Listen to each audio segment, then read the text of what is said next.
जीवन में हंसना बहुत जरूरी है और हंसने का वरदान केवल और केवल मनुष्य के पास है और कोई हंस नहीं सकता। कोई गधा आपको हंसते मिल जाए तो मानिए कि मनुष्य होने जा रहा है, और कोई मनुष्य आपको मनहूस दिखाई पड़े, आप लोग अड़ोस पड़ोस में क्यों देखने लगे भाई? ये तो अपने भीतर देखने की जरूरत है कि मैं क्या कर रहा हूं। तो हंसते रहिए, मुस्कुराते रहिए। मेरा परिचय दिया, मैं भिवानी का हूं। विनय आर्य साहब ये बताना भूल गए कि मुख्यमंत्री भी भिवानी के हैं, केजरीवाल साहब। जहां जहां मैंने ये बताया केजरीवाल साहब मेरे गांव के हैं, लोगों ने मुझे पीटा। मैं कई बार पिट चुका हूं। अब मैं ये बताता हूं पड़ोस के गांव का रोज कौन पीटे फालतू के। बड़ा महान व्यक्तित्व है उनका। मैं 5 राज्यों की जनता को बधाई देता हूं, दिल्ली की जनता की ओर से। हमारा मुख्यमंत्री 1 साल से खोया हुआ था, कल लूट पीट के घर वापसी तो कम से कम आ गया। अच्छा, मैंने क्या बोला ये आप कल तक समझोगे, क्योंकि मामला ट्यूबलाइट का होता है। भगवान ने किसी को 5 वाट की चाक लगाई है, किसी को 10 वाट की, किसी को 20 वाट की। मैं तो हरियाणा का हूं, हमारे यहां चौक लगाना ही भूल गए, तो हमारा काम बिना चौक के ही चल रहा है। मैं हास्य का हूं, मेरा काम हंसाने का है। साहब, मैंने डॉक्टर दिनेश त्रेहन के साथ काम किया और हम दोनों ने मिलकर कार्यक्रम बनाया, नाम था दिल से दिल तक, हार्ट टू हार्ट। उसमें 2 स्पीकर थे, राजेश चेतन और नरेश त्रेहन जी। कार्यक्रम शुरू हुआ, डॉक्टर साहब बोले राजेश भैया आप माइक पर जाओ, 1 घंटा तक लोगों को हंसाओ। मैं गया, तालियां बजी, ठाके लगे, उत्सव हुआ। मेरे बाद डॉक्टर त्रेहन माइक पर आए और आकर बोले जीवन जीने के 2 तरीके हैं। पहला तरीका राजेश चेतन वाला है, हंसो, मुस्कुराओ, ताली बजाओ।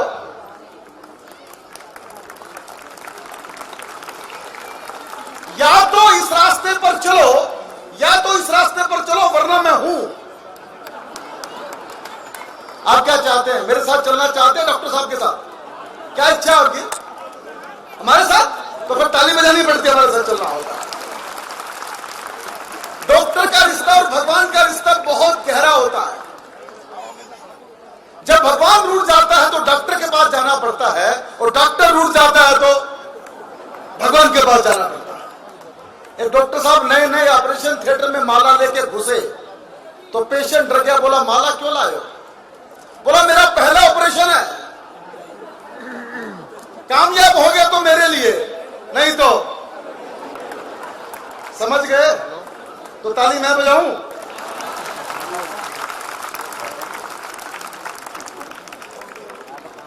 एक डॉक्टर साहब ने ऑपरेशन थिएटर के बाहर 2 लाइनें लिखी हुई थी, यहीं से शुरू करता हूं। 2 लाइनें जीवन में उतर जाए तो जीवन बदल जाए। डॉक्टर साहब ने लिखा था, माशा धर्मपाल जी को समर्पित करता हूं 2 लाइनें।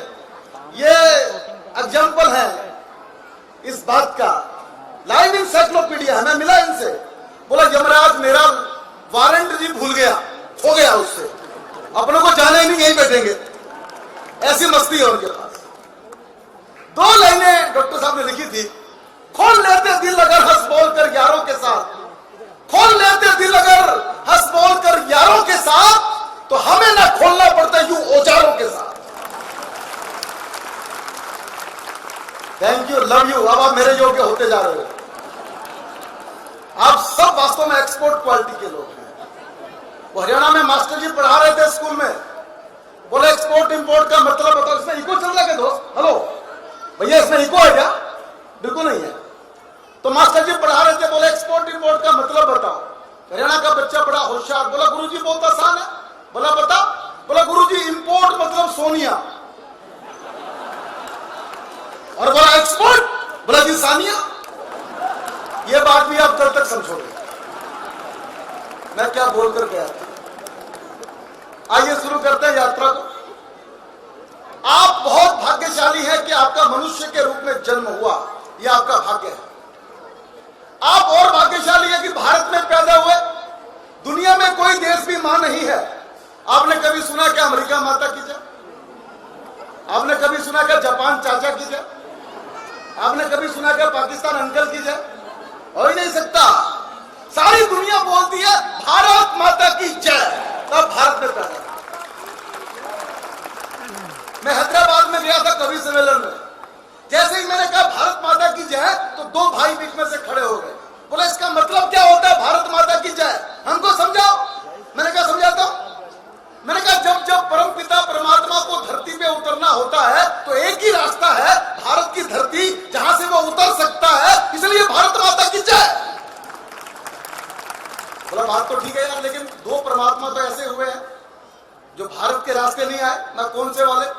बोला एक ईसा मसीह और दूसरे पैगंबर हजरत मोहम्मद। मैंने कहा मैं आपका ज्ञान अधूरा है, उसको ठीक कर दूं। ईसा मसीह कहते हैं मैं सन ऑफ गॉड हूं, भगवान का बेटा हूं। इसका मतलब भगवान तो हमारे वाला ही है, वो तो उसका बेटा ही है।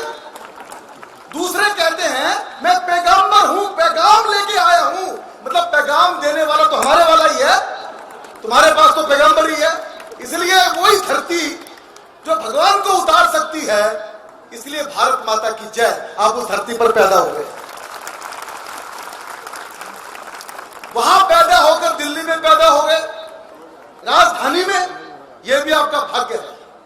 और राजधानी में जुड़ के आप आर्य समाज से जुड़े हुए हैं, यह भी आपका भाग्य है। एक क्षण के लिए सोचिए, आर्य समाज नहीं होता क्या हम इतनी जल्दी आजाद हो पाते? आर्य समाज अगर नहीं होता तो क्या शिक्षा में भारतीय संस्कार बचते?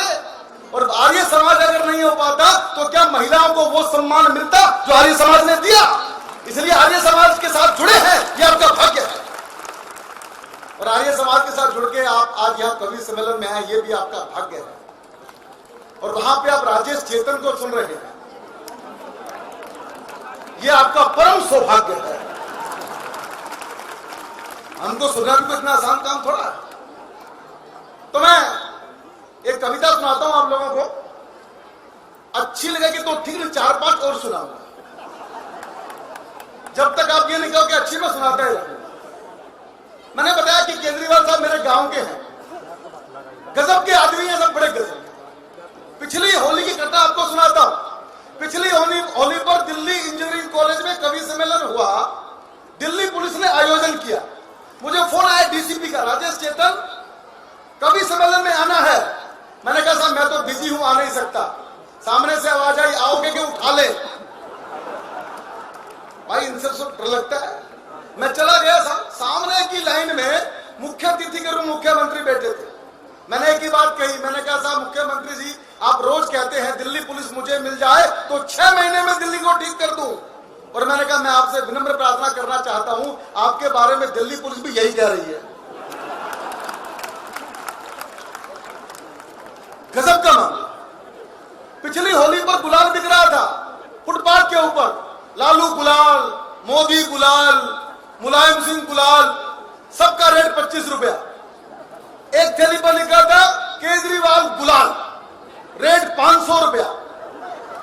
मैं गया, मैंने कहा भाई ये क्या मामला है, सब बाकी 25 में ये 500 में। बोला बहुत खास है। मैंने अभी क्या खास है? बोला हर 15 मिनट में रंग बदल लेता है।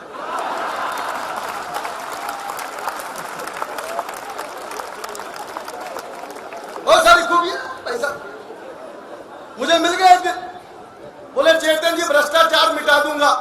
मैं तो कवि हूं साहब, राजेंद्र गुप्ता जी बैठे। बोले भ्रष्टाचार मिटा दूंगा। मैंने कहा आपके घर का मिट गया क्या? अरे बोला क्या बोलते हो? मैं तो ठीक बोलता हूं। आप भी मुझे बताना, एक जमाना था जब घर में रोटी बना करती थी, तो कोई मुझे बता सकता है पहली रोटी किसकी बनाया करते हम लोग? गाय की, वंडरफुल। दूसरी रोटी कुत्ते की। अब क्या हो गया? पति भी जल्दी में, पत्नी भी जल्दी में, तो पहली रोटी पति को, दूसरी भी बेचारे पति को। तो ये जो पति नाम का प्राणी है, ये गाय की तरह सीधा हो गया है, वो डैश डैश डैश डैश वफादार हो गया है। अच्छा अब ताली क्यों नहीं बजा रहे, मैं भी समझ रहा हूं। बोला ये तो हम रोज ही करते हैं साहब, ताली क्यों बजा? तो मामला बड़ा जोरदार है भ्रष्टाचार का भी।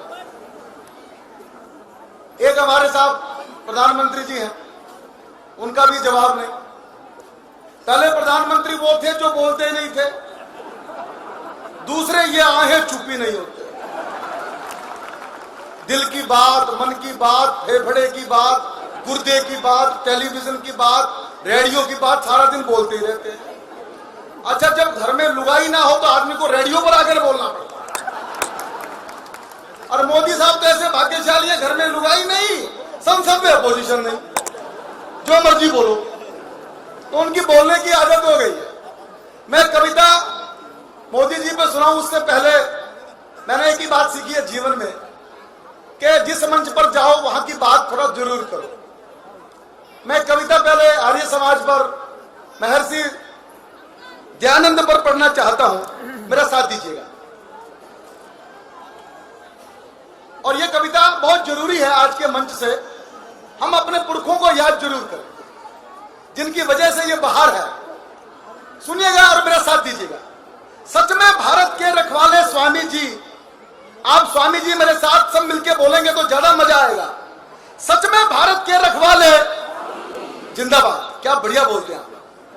सच में भारत के रखवाले, वेदों को गुंजाने वाले स्वामी जी। और पहला शेर आएगा आपके सामने, ध्यान से सुनिएगा। अंग्रेजों से बार बार जो टकराए, अंग्रेजों से बार बार जो टकराए, राष्ट्र समर्पित थे मतवाले स्वामी जी। आवाज को और बढ़ाओ।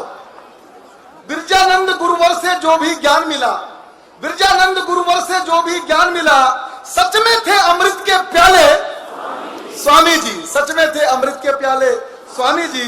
नारी का सम्मान जगाया भारत में, नारी का सम्मान जगाया भारत में, मातृशक्ति के बने शिवाले स्वामी जी। मातृशक्ति के बने शिवाले स्वामी जी। सत्य का प्रकाश कलम से लिख डाला, सत्य का प्रकाश कलम से लिख डाला, पावनता के परम उजाले स्वामी जी। और आखिरी की पंक्तियां सुनिएगा।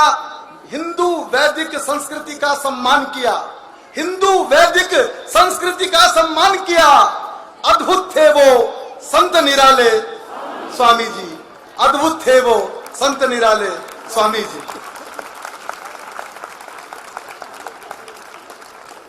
बहुत बहुत धन्यवाद, आपका समर्थन मुझे मिला, मैं आपका आभारी हूं। मैं मोदी जी की चर्चा आप लोगों से कर रहा था, टेलीविजन पर मोदी जी का भाषण चल रहा था। मनमोहन जी ने फोन लगाया सोनिया जी को, मैडम टीवी देख रही हो क्या? बोले हाँ देख तो रही हूं। ये टीवी पर जो बोल रहे हैं भारत के प्रधानमंत्री है क्या? बोले हाँ प्रधानमंत्री बोल रहे हैं। तो मैडम ये बताओ जो मैं 10 साल तक रहा वो क्या था?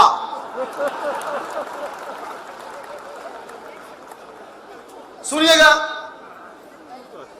बात बात में बात बनाना मोदी जी से सीखो जी, कमाल के आदमी है। कल तो उन्होंने हैट्रिक ही मार दी। देखो एक बात समझ लो, लोकतंत्र है भारत में, आप मोदी के समर्थक भी हो सकते हैं, मोदी के विरोधी भी हो सकते हैं, ये आपका हक है। लेकिन एक बात मैं इस मंच से बोलना चाहता हूं, आप मोदी के समर्थक हो या विरोधी हो, पर एक बात तो सब मानेंगे, पिछले 2.5-3 साल में मोदी ने कुछ अच्छा किया कि बुरा किया मैं नहीं जानता, पर एक काम तो किया है, पूरी दुनिया का भारत की तरफ देखने का नजरिया तो बदल दिया। इतनी बात तो मानेंगे सब लोग। तब मैंने कविता लिखी, बात बात में बात बनाना मोदी जी से सीखो जी, और पड़ोसी को धमकाना मोदी जी से सीखो जी। 400 लोगों को बिना पासपोर्ट के, बिना वीजा के, बिना निमंत्रण के पाकिस्तान लेके जाना कोई आसान काम है क्या? सदानंद जी मैं गलत बोल रहा हूं? बात बात में बात बनाना मोदी जी से सीखो जी, और पड़ोसी को धमकाना मोदी, अरे बोलो सब मिलके, क्या हो गया भाई? मोदी जी से सीखो जी। संसद की ड्योढ़ी को चूमा सारा भारत देख रहा, संसद की ड्योढ़ी को चूमा सारा भारत देख रहा, लोकतंत्र का मान बढ़ाना मोदी जी से सीखो जी। और अडवाणी जी, जोशी जी को शांत किया हमने देखा। हर प्रोग्राम में जोशी जी को, अडवाणी जी को साथ रखते हैं, खास तौर पे शपथ ग्रहण समारोह में। और जैसे राजेंद्र गुप्ता जी और महाशय जी बैठे ऐसे आगे बिठा लेते हैं, फिर माइक पर बोलते आज मैं जो कुछ भी हूं इन दोनों की वजह से, और ये दोनों जो कुछ भी हैं वो मेरी वजह से। अडवाणी जी, भैया कविता मैं सुना रहा हूं, फोटो आप वहां ले रहे हो, क्या मामला है? 70 साल में हिंदुस्तान को ऐसे बेवकूफ बनाया गया है, काम कोई करता नाम किसी का होता। ये फोटोग्राफर बड़े उस्ताद होते हैं, देखना शादी ब्याह में दूल्हे का फोटो दूर से लेंगे, दुल्हन का जाके पास से लेंगे। मैंने भाई साहब क्या कर, बोला दुल्हन को सेट कर रहा हूं। बड़े जोरदार होते हैं, शमशान घाट में भी जाएंगे तो बोलेंगे स्माइल प्लीज। मैंने कहा भाई इसने स्माइल के तो तू भाग जाएगा। वो हरियाणा में कोई चला गया फोटो वाले की दुकान पे, बोला भाई साहब पासपोर्ट साइज का फोटो खींच दो जिसमें सर भी आ जाए जूते भी आ जाए। बोला भाई साहब जूते निकाल के सर पर रख लो, दोनों ही आ जाएंगे। ये अखबार वाले बड़े घूम रहे हैं, फोटो ले रहे हैं बार बार। मैं बड़ा दुखी हूं अखबार वालों से, पत्रकारों से। ये नारद के बेटे होते हैं पत्रकार, क्योंकि पहले पत्रकार नारद मुनि थे, वहां से पत्रकारिता शुरू हुई थी। और हम हैं वाल्मीकि के बेटे, आदि कवि वाल्मीकि। इनका हमारा रिश्ता साधु साधु का है, ये भी कलम के सिपाही और हम भी कलम के सिपाही हैं। पर फर्क ये पड़ जाता है, अखबार में फोटो छाप देते हैं साहब। अब चेतन जी का फोटो अखबार में छपा, आपने अखबार को पढ़ा, रद्दी वाले को बेच दिया, रद्दी वाले ने अखबार हलवाई को बेच दिया, हलवाई ने जलेबी रखी और आपको दे दिया, आप तो आप हैं, जलेबी को खा लिया, अखबार को फेंक दिया। कुत्ता आके चेतन जी पे सांस्कृतिक कार्यक्रम करता है। तो मेरा वैसे ही बहुत सम्मान है, आप ज्यादा सम्मान मत करो भाई, आप तो खाली तालियां बजा दो तो ज्यादा अच्छा लगेगा। काले धन की बातें करते काले को ही ले आए। अखबार वाले ने कुर्ता पकड़ा मोदी साहब का, बोले काला धन कब आएगा? अरे बोले आपने देखा नहीं आया था? अरे बोले कब आया था? बोला 2 साल पहले 26 जनवरी को अमेरिका से बुलाकर काला धन मैंने 4 घंटे राजपथ पे बिठा के रखा। उस दिन आप कहां थे? मैं ओबामा की बात कर रहा हूं। काले धन की बातें करते काले को ही ले आए, ओबामा से हाथ मिलाना। मोदी जी से सीखो जी। और बोलना चाहता हूं, अर्थव्यवस्था अब भारत की दौड़ रही है पटरी पर। जो प्रधानमंत्री अपना सूट ही 4.5 करोड़ रुपए का बेच दे, उससे त्यागी कौन होगा? एक बाबा रामदेव ही बचे, उनसे ज्यादा त्यागी थे। जब मोदी जी ने सूट बेचा तो रामदेव जी को जोश आ, बोला मैं भी अपना सूट बेचूंगा। बोले बाबा जी आपके पास कौन सा सूट है? बोला रामलीला मैदान वाला बचा के रखा है मैंने राजेश, बुरा न मानो होली है। मुझे कुटने का भी डर है आप लोगों से। तो बोलना चाहता हूं, अर्थव्यवस्था भारत की दौड़ रही है पटरी पर। अर्थव्यवस्था भारत की दौड़ रही है पटरी पर। सूट बेचकर नोट कमाना। मोदी जी से भाई हौसला थोड़ा बढ़ाओ यार, कम आवाज आ रही है। सूट बेचकर नोट कमाना, मोदी जी से सीखो जी। और बोलना चाहता हूं, मस्जिद में जा सजदा करके सबको गले लगाया है, यह भी जादूगर आदमी है। मस्जिद में जा सजदा करके सबको गले लगाया है। मैं एक बात कहना चाहता हूं आर्य समाज के मंच से। एक देश है इंडोनेशिया, 18 करोड़ मुसलमान है साहब, 18 करोड़। लेकिन वहां की एयरलाइंस का नाम है गरुड़ एयरवेज, बैंक का नाम है कुबेर बैंक। जो रामलीलाएं दिल्ली में होती है वैसी रामलीलाएं इंडोनेशिया में भी होती है। अखबार वालों ने पूछा तुम तो मुसलमान हो, तुम रामलीला क्यों करते हो? उत्तर मिला हमने धर्म बदला है, पुरखे थोड़ा बदले। ये बात पाकिस्तान के समझ में आ जाए तो संकट ही खत्म हो जाए। तब 2 लाइनें सुनना। मस्जिद में जा सजदा करके सबको गले लगाया है। मस्जिद में जा सजदा करके सबको गले लगाया है। दुबई में मंदिर बनवाना मोदी जी से सीखो जी। दुबई में मंदिर बनवाना मोदी जी से सीखो जी। सच में बेटी का भारत में फिर से मान बढ़ाया है। वो कहते हैं बेटी बचाओ बेटी पढ़ाओ, अच्छी बात है। आर्य समाज ने तो सारा जीवन इसी काम में लगाया है, बेटी बचाओ बेटी पढ़ाओ। मोदी जी तो कल बोले हैं, आर्य समाज का तो ध्येय वाक्य यही है, बेटी पढ़ाओ बेटी बचाओ। मेरे घर में मेरी 7 बहनें हैं भिवानी में। हमारे यहाँ एक आर्य समाज का स्कूल है, उत्तमी बाई आर्य कन्या विद्यालय। मेरी 7 बहनों की शिक्षा उसी विद्यालय से हुई है। मेरे परिवार पर आर्य समाज का बहुत बड़ा खर्चा है, यह मैं आपको बताना चाहता हूं। मोदी साहब कह रहे हैं बेटी बचाओ बेटी पढ़ाओ, अच्छी बात है। बेटी जब तक बेटी होती है बहुत अच्छी होती है, मां जब तक मां होती है बहुत अच्छी होती है। ये मां जिस दिन सासू मां हो जाती है, ना जाने इसको क्या हो जाता है, उस दिन इसका सॉफ्टवेयर ही करप्ट हो जाता है। परीक्षा में सवाल आया, भगवान राम को वनवास हुआ, सीता जी को जंगल क्यों जाना पड़ा? तो बेटी ने लिखा, जब घर में 3-3 सास हो तो जंगल ही ठीक है। मैंने बड़ा रिसर्च किया, किसी भी पुरुष के सर पे 2 महिलाएं हाथ घुमा सकती है, हाथ फेर सकती है, एक मां और एक पत्नी। मां जब सर पे हाथ घुमाती है तो बाल बड़े होते हैं, पत्नी जब सर पे हाथ घुमाती है आदमी मेरे जैसा हो जाता है। कुछ ऐसी महान आत्माएं बैठी है यहां पे जिनके सर पे पूरे मोहल्ले ने ही हाथ घुमा रखा है, वो सच में बड़े आदमी। सच में बेटी का भारत में फिर से मान बढ़ाया है। आखिरी की पंक्ति सुनना, सच में बेटी का भारत में फिर से मान बढ़ाया है, बेटी को भी खूब पढ़ाना। मोदी जी से सीखो जी, एक बार तालियां बजा दीजिए मिलकर। आपको अच्छा लग रहा कि नहीं लग रहा? Feel good. 2 मुक्तक सुनिएगा जो बहुत जरूरी है। आपने क्रिकेट में सेंचुरी को देखा, सचिन तेंदुलकर की सेंचुरी, राहुल द्रविड़ की सेंचुरी, विराट कोहली की सेंचुरी, लेकिन भारत के वैज्ञानिकों ने इससे आगे का चमत्कार किया, आकाश में जाके सेंचुरी ठोकी, और यह काम दुनिया में पहली बार हुआ। तो मैं भारत के वैज्ञानिकों को आर्य समाज के मंच से बधाई देना चाहता हूं, 4 पंक्तियों के माध्यम से। हिंदुस्तानी परचम फिर लहराया है, हिंदुस्तानी परचम फिर लहराया है, अमर तिरंगा आसमान में छाया है। 4थी पंक्ति आप तक पहुंचे तो वैज्ञानिकों के लिए हाथ उठाकर तालियां बजाना। हिंदुस्तानी परचम फिर लहराया है, अमर तिरंगा आसमान में छाया है। इसरो ने इतिहास रचा है दुनिया में, इसरो ने इतिहास रचा है दुनिया में। हमने सैटेलाइट शतक लगाया, हमने सैटेलाइट शतक लगाया है। और आज जेएनयू की चर्चा जब होने लगी, साथ में डीयू भी जुड़ गया।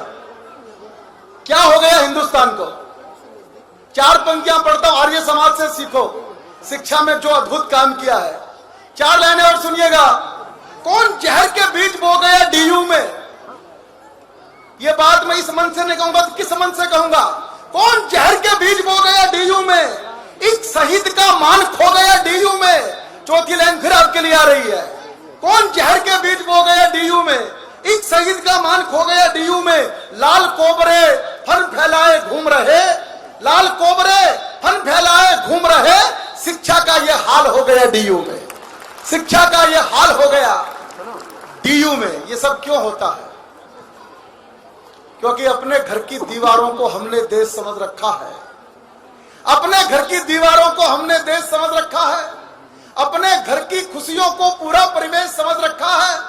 पास पड़ोस की गर्म हवाएं हमको गर्म नहीं लगती है, उग्रवाद की रक्त होली का हमको शर्म नहीं लगती है, और घर की ईंट बचाने हेतु गलियों के पाथर न्यौछावर, चांदी के सिक्कों के ऊपर कबीरा के आखर न्यौछावर, भगत सिंह हो बालक अपना हमको यह स्वीकार नहीं है। वीर शिवा की गौरव गाथा अब शिक्षा का सार नहीं है। आचरणों में परिवर्तन की जो ना अलख जगाओगे, घर घर में हिरण्यकश्यप है कैसे प्रहलाद बचाओगे? घर घर में हिरण्यकश्यप है कैसे प्रहलाद बचाओगे? पंक्तियां सुनना ध्यान से, ये लोकतंत्र का खेल बिल्कुल नकली है। एक बात समझ लीजिए, जब तक भारत में 51-49 चलता रहेगा, राजनीति में बेईमानी चलती रहेगी। जनता जिसको रिजेक्ट करती है, 2 रिजेक्ट किए हुए आपस में हाथ मिलाते हैं, और जिसको सेलेक्ट किया है उसको पीछे धकेल देते हैं। ये होता है कि नहीं होता? बताइए, होता है कि नहीं होता? ये बंद होना चाहिए कि नहीं बंद होना चाहिए? तब पंक्तियां सुनिए। आजादी हम जिसको कहते आधी और अधूरी लगती, लोक व्यवस्था जिसको कहते भारत की मजबूरी लगती, और कब तक हमको मंडी जैसे नेताओं को चुनना होगा, तब तक अपनी इस हालत पर हमको यूं सिर धुनना होगा। जाति भाषा धर्म प्रांत ही हमको आज बड़े लगते हैं। राष्ट्रदेव के आराधक फिर हमको बोने ही दिखते हैं। चाणक्य की चीत्कार क्या हमको आज सुनाई देती? पास पड़ोसी शकुनी चालें हमको नहीं दिखाई देती। राष्ट्रदेव को मन मंदिर में जब तक नहीं सजाओगे, घर घर में हिरण्याकश्यप है, कैसे प्रहलाद बचाओ। तालियां कमजोर बजा रहे हैं आप लोग। घर घर में हिरण्याकश्यप है। एक बात समझ लीजिए, डूबकर सुनो, सुनकर गुनो, तार मन के मिलाओगे जुड़ जाएंगे, वरना हम है परिंदे बहुत दूर के, बोलियां बोलकर अपने उड़ जाएंगे, हमें कोई फर्क पड़ने वाला नहीं। समाधान क्या है? समाधान आर्य समाज। सुनिएगा पंक्ति आखिरी की, देशभक्ति के रंगों से ये होली हमें खेलनी होगी। काश्मीर की केसर मित्रों घर घर हमें भेजनी होगी। जाति भाषा मजहब की दीवारों को तोड़ गिराओ, रंगों की इस कीचड़ में से मन मंदिर के कमल खिलाओ। रंग अबीर गुलाल छोड़िए, माटी अपनी ही चंदन है। इस माटी के तिलक लगाकर सबको होली अभिनंदन है। कच्चे कच्चे नहीं चाहिए, पक्के रंग से खेले होली। देश प्रेम के मत वालों की कदम कदम पर होगी टोली। इसी सूत्र से जो भारत में होली नहीं मनाओगे, घर घर में हिरण्याकश्यप है, कैसे प्रहलाद बचाओ।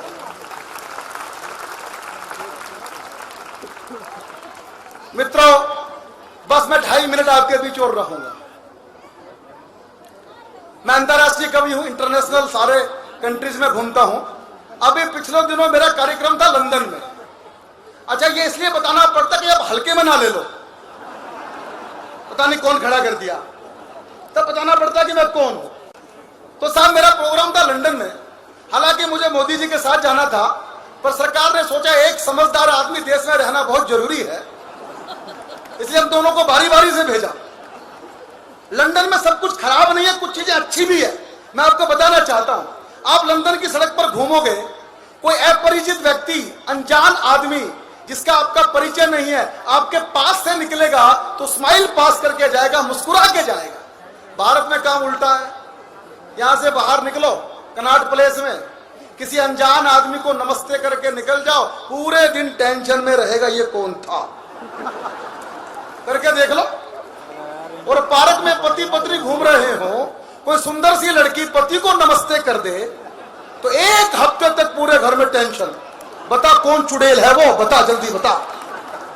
ये हमारा दिल है, इतना छोटा सा दिल लेके चलते हैं। ये हालत हमारी और रखी है। तो दोस्तों, हंसते रहिए, मुस्कुराते रहिए, ये बहुत जरूरी है।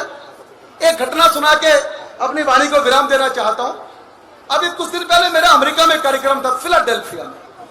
सच्ची घटना आपके साथ जोड़ना चाहता हूं।